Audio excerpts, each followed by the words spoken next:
Not because it's supposed to feel intimidating, but because it's supposed to feel true.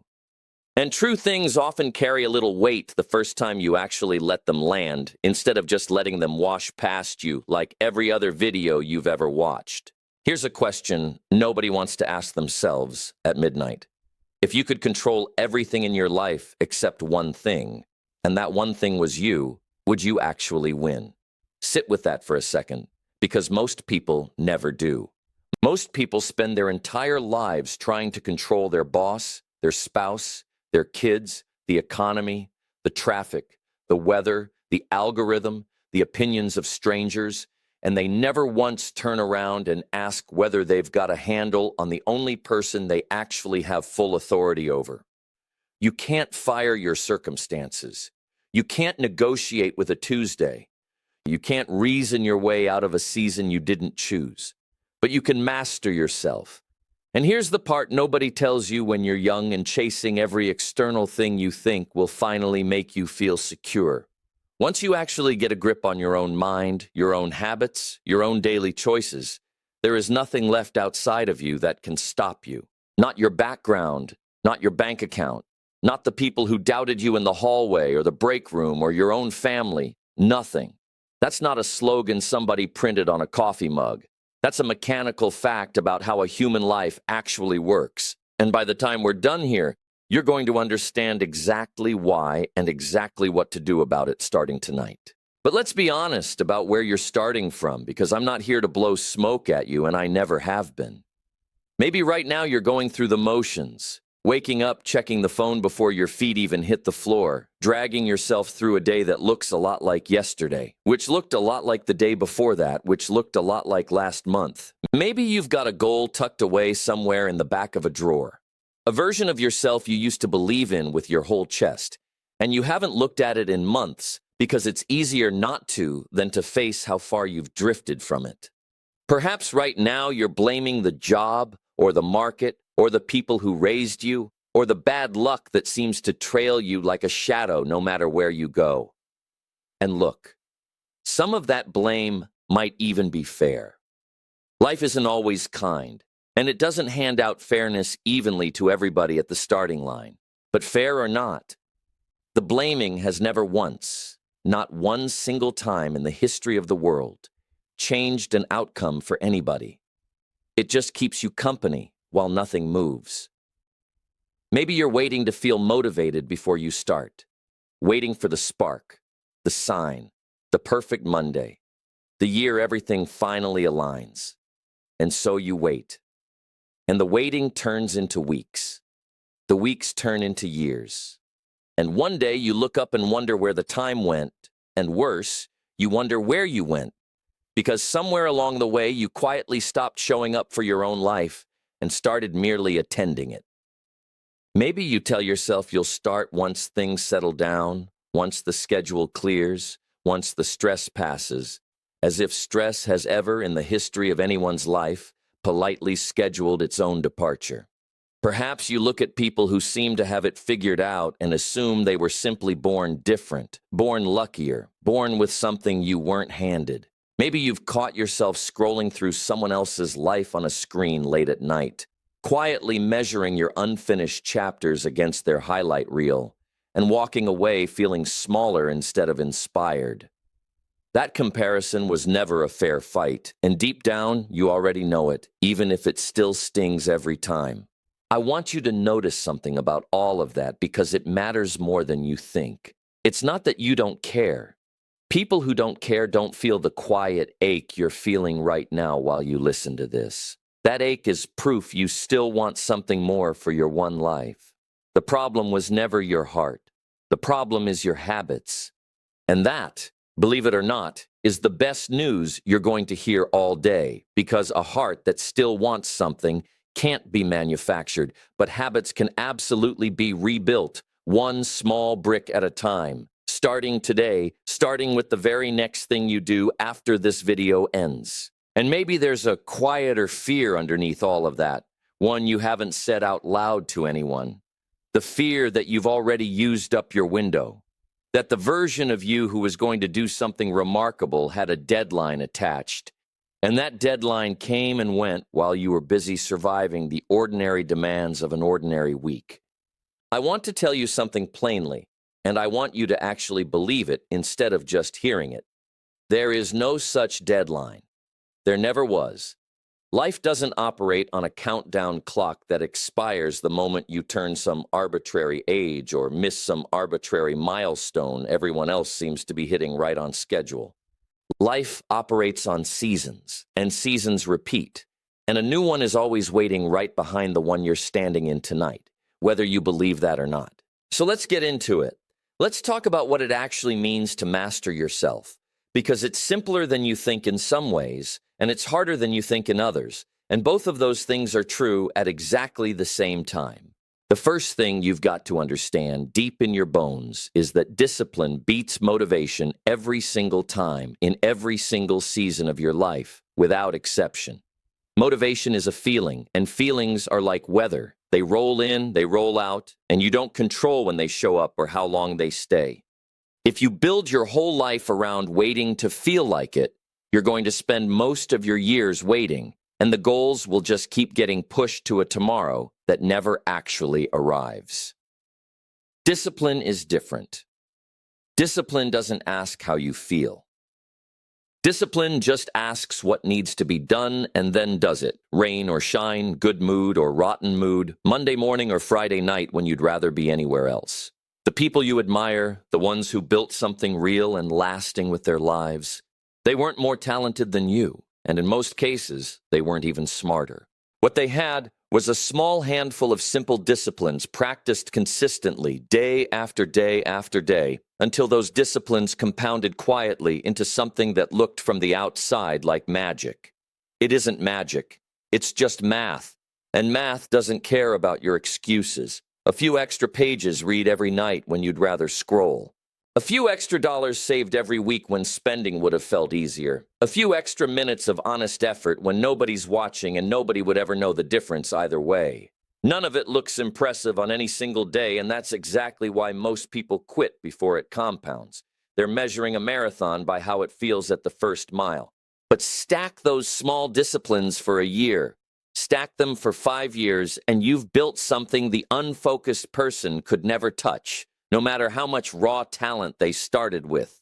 Discipline is the bridge between who you are and who you could be, and nobody can walk that bridge for you. So here's your action step on this one, and I want you to actually do it, not just nod along in your head. Pick one discipline, just one, something small enough that you have absolutely no excuse not to do it today, and do it before you go to bed tonight. Don't wait for tomorrow. Don't wait to feel ready, because ready is a feeling. And feelings were never invited to make this decision. Master yourself starts with one small act of authority over your own life. Right now, today, not someday. And notice something else about discipline while we're here, because it matters more than people realize. Discipline isn't punishment. Somewhere along the way, a lot of people started associating discipline with restriction, with deprivation, with some grim, joyless grind. That's backwards. Discipline is actually the thing that buys you freedom later. The person who disciplines their spending in their 20s is the person with options in their 40s.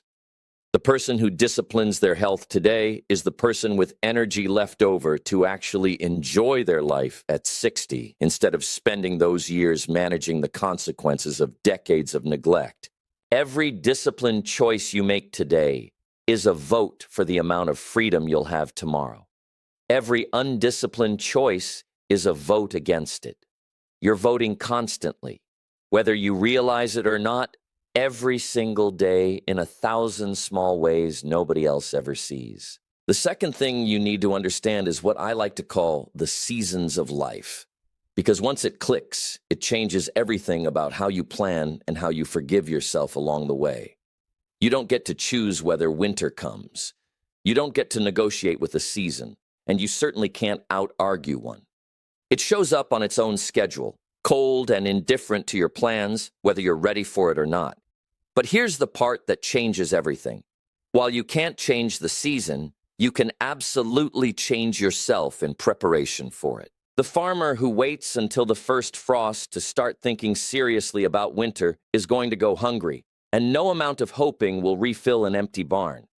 The farmer who uses the spring to plant and the summer to tend the field under a hot sun when it would be easier to rest, and the fall to bring in the harvest before the weather turns, that farmer walks into winter with a full barn and a calm, settled heart.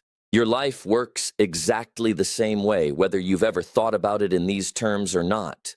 There will be seasons where opportunity seems to be everywhere you look, and there will be seasons where everything feels like it's working against you, and neither one is a reflection of your worth as a person. The question was never whether hard seasons would eventually come, because they always do, for everybody, no exceptions. The real question is whether you used the good seasons to prepare, and whether you kept showing up for your own growth even in the hard, cold ones when nothing seemed to be growing at all. So here's your action step. Take an honest look right now at what season you're currently standing in. If it's a season of opportunity, stop coasting on the good weather and start planting seriously, because summer never lasts as long as we think it will. And if you're in a hard season right now, don't waste your limited energy being angry at the weather itself. Use that season instead to strengthen the one thing that's always, always in your control, no matter what's happening around you, and that's you. There's something else worth saying about seasons, something people often miss the first few times life teaches it to them. You will not always be in winter, no matter how permanent it feels while you're standing in the middle of it. Winter has a way of convincing you it's the only season that's ever existed, that spring was something you imagined, that it's never coming back around. That's a lie winter tells everybody, and it's never once been true. Every farmer who's ever lived through a hard winter can tell you the same thing. You don't have to enjoy the cold to survive it well. You just have to keep doing the quiet, unglamorous work that prepares you for what comes next, even when nobody's applauding, even when it feels like nothing is growing at all. That's faith of a very practical kind, and it's a discipline just like any other. The third principle, and this might be the most important one of all, is the difference between what happens to you and what you do about it. Two people can lose the exact same job on the exact same day. One of them spends the next 6 months bitter, telling anyone who'll sit still long enough how unfair the whole thing was, and slowly shrinking into a smaller, harder version of who they used to be. The other one treats it as the shove they secretly needed, sharpens a skill they'd been neglecting, makes calls they'd always been too comfortable to make, and 6 months later they're standing somewhere better than where they even started. Same event, two completely different lives that follow from it. That's not because one of them got lucky and the other one didn't. It's because one of them understood a truth the other one never learned. Life doesn't ask your permission before it happens to you, but it always leaves the choice of what you do next entirely in your hands. Circumstances are not destiny. Circumstances are raw material. What you build with them is entirely up to you, no matter how unfair the material feels. And I know that's not always easy to hear, especially if what's happened to you has been genuinely painful, genuinely undeserved. I'm not telling you the pain isn't real. I'm telling you the pain doesn't get to write the rest of the story unless you're the one who hands it the pen. So here's your action step. Think right now of the one circumstance you've been blaming the most lately, the one you keep replaying. Just for today, stop asking why it happened to you and start asking what it's now making possible for you.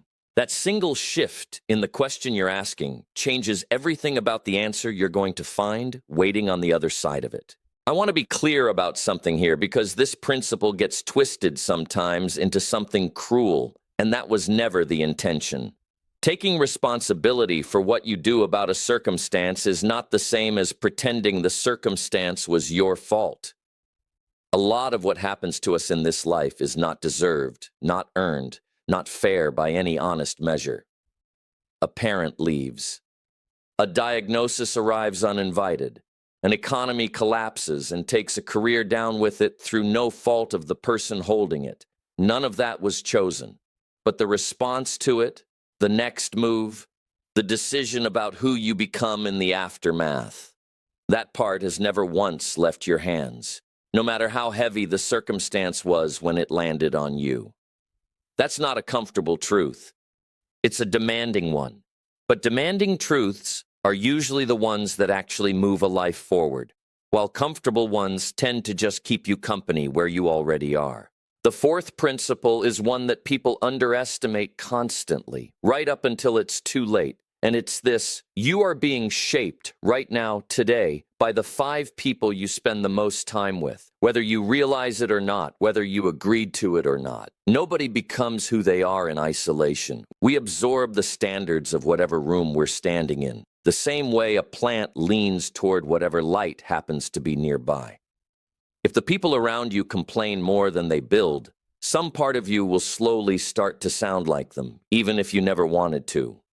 If the people around you settle for average and call it being realistic, some part of you will start to quietly believe that average is the ceiling for a life like yours. But flip that around completely. Surround yourself with people who are disciplined, who are still growing on purpose, who refuse to shrink their goals just to make everyone around them comfortable. And you will find yourself rising to meet that higher standard almost without trying, almost without noticing it happen. This isn't about abandoning people who love you, and it's not about becoming cold or superior.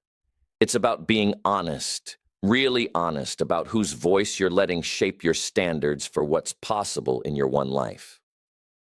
So here's your action step. Look at the 5 people whose opinions carry the most weight in your daily decisions right now. Ask yourself honestly whether they're pulling you upward or quietly, comfortably, pulling you down. You don't have to cut anyone off today. Just start being intentional, on purpose, about who you're letting speak into the direction of your life. And I'd add one more layer to this because it's easy to only think about this in terms of the people closest to you and miss the bigger picture. It's not just the 5 people sitting across the dinner table. It's also the voices you let into your head through a screen every single day, the accounts you follow, the shows you binge, the noise you let play in the background while you're getting ready in the morning. That's an environment too, just as real as any room, and it's shaping your standards for what's normal just as powerfully as the people you sit across from. You wouldn't hand a stranger off the street the keys to your mindset for the day, but that's essentially what happens every time you let an hour of mindless, complaining, cynical content pour into your head without a second thought about what it's quietly teaching you to expect from your own life. The 5th principle is this: a goal is not a wish, and there is a world of difference between the two, even though they feel similar sitting in your head late at night. A wish floats around in your mind and quietly disappears the moment life gets busy again, which it always does.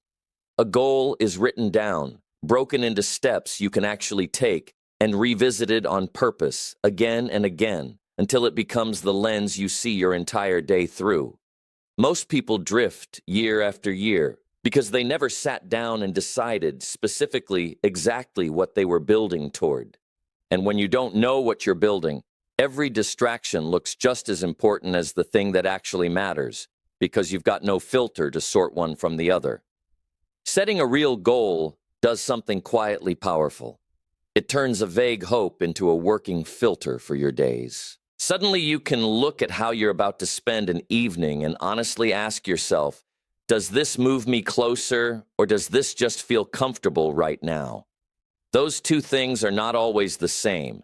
And the sooner you learn to tell the difference between them, the faster your entire life starts to change direction, sometimes without you even noticing at first.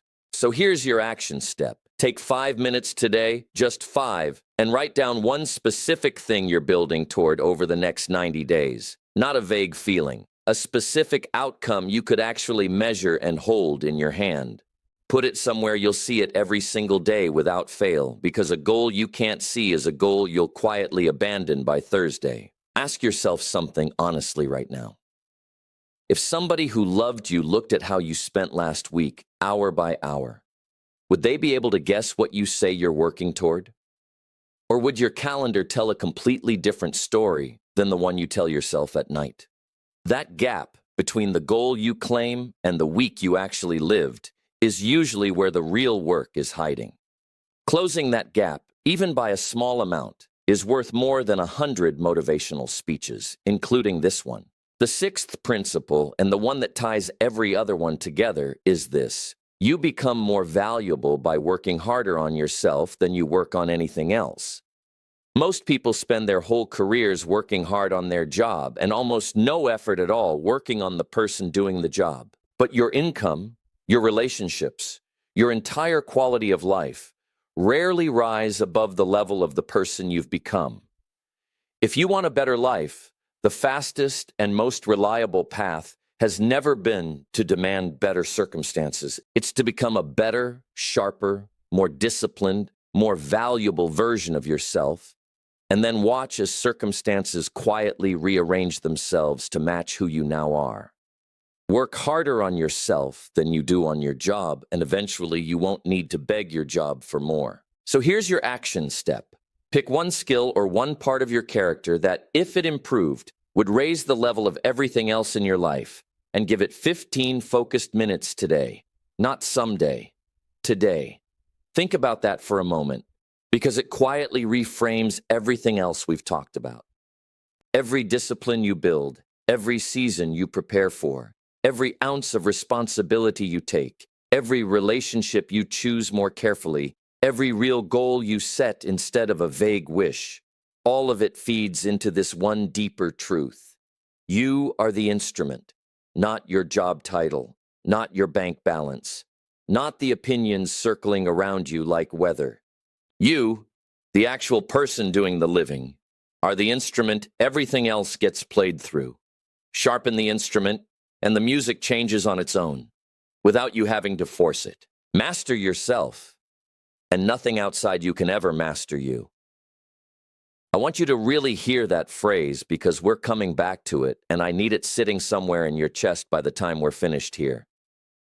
Discipline is the bridge between who you are and who you could be, and nobody is going to build that bridge for you. Not your family, not a mentor, not this video. You, and only you. Let me be honest with you for a minute, because I've never believed that preaching at people actually changes anybody's life.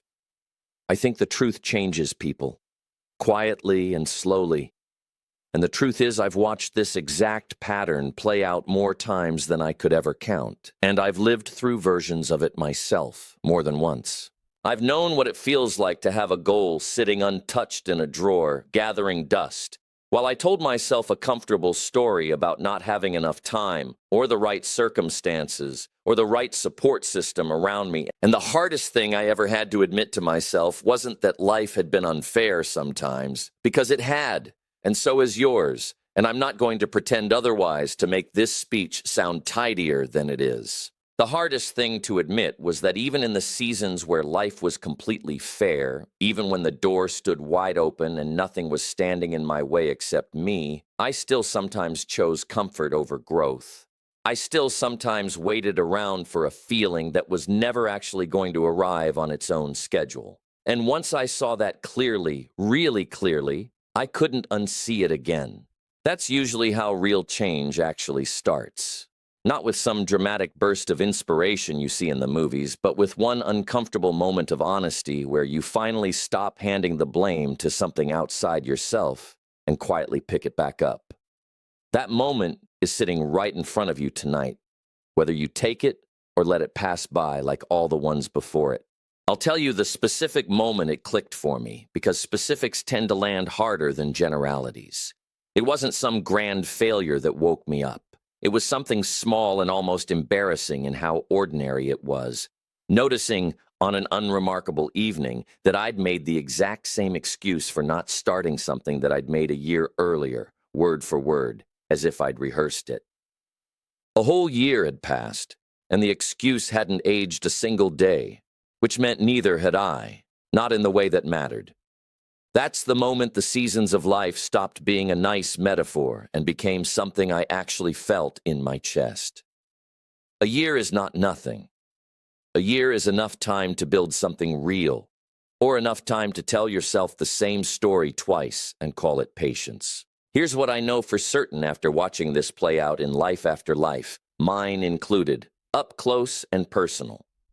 The people who end up changing everything are rarely the most gifted people in the room, and they almost never were. They're simply the ones who got tired of waiting for permission and started building anyway, one small disciplined choice at a time, through every season, good and bad, whether they felt like it that day or not. They stopped letting other people's small opinions set the ceiling on what they believed was possible for their own life. They stopped confusing a wish with a goal, and once they saw the difference, they never confused the two again. And slowly, quietly, without ever announcing it to a single soul, they became people that circumstances could no longer control from the outside. Master yourself, and nothing outside you can ever master you.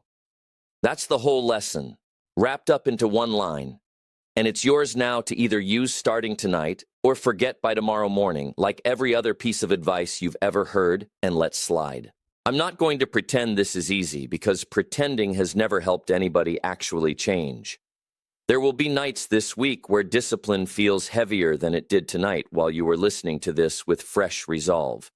There will be mornings where the old excuse shows back up, familiar and comfortable, asking to be let back in like it never left. That's normal. That's not proof you've failed. That's just the season doing what seasons do, testing whether the planting was real or whether it was only talk. The people who actually change their lives aren't the ones who never feel that pull backward. They're the ones who keep choosing the discipline anyway, on the exact days it would be easiest to quit, and nobody would ever know the difference. So here's your challenge, and I mean this literally, not as some soft closing thought to make you feel good for 8 seconds. In the next 24 hours, before you let another day slide by looking exactly like the last one, do one specific disciplined thing that your future self 5 years from now will quietly thank you for. Not someday, not once you feel ready, because ready never actually knocks. Tomorrow, before this exact time comes back around again, prove to yourself, not to me, not to anybody watching, that you're no longer way HN8 sawi kol yoi dot. If you're with me on this, if something in what you just heard landed somewhere real and honest inside you, tell me in one word what you're committing to right now, tonight. One word. Discipline, direction. Today. Whatever that one word is for you, put it down in the comments, because saying it out loud, even to strangers on the internet who'll never know your name, is the first small act of mastering yourself. And once you've truly mastered yourself, there is nothing left standing between you and the life you keep quietly telling yourself you'll build someday. Someday just became today.